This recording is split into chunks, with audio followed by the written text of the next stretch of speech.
Oil shot to its highest in nearly 4 years, and European gas prices spiked after Iran hit energy facilities in Qatar, the UAE, and Saudi Arabia in retaliation for an Israeli strike on Iran's South Pars gas field.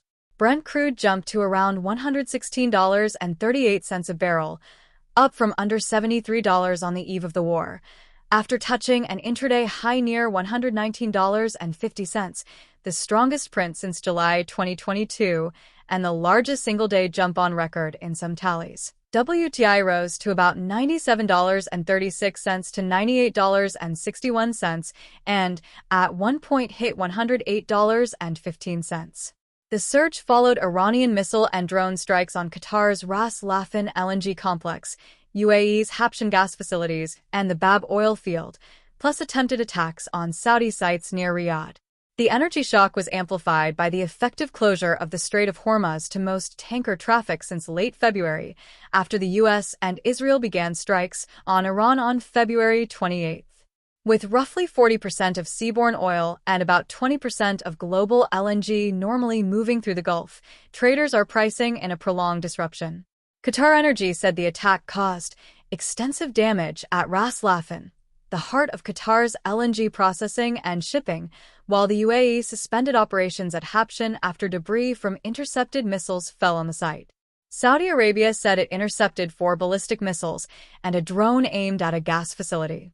Analysts noted the conflict has shifted from targeting tankers and transit routes to hitting production and processing infrastructure, raising the risk of lasting supply loss. Europe felt the squeeze immediately. The benchmark Dutch TTF contract surged, operator 24% on Thursday to about €66 per megawatt-hour, around €47.32 per megawatt-hour in some quotes, the highest since February 2025 and up more than 60% since the war began. Governments from Hungary to Italy and Romania, heavily exposed to gas-fired power, warned of knock-on inflation and moved to cap retail fuel prices or deploy inspectors to stop gouging. Qatar normally supplies roughly a fifth of global LNG, and with Ras Laffan offline and Hormuz constrained, competition for cargoes between Europe and Asia has intensified.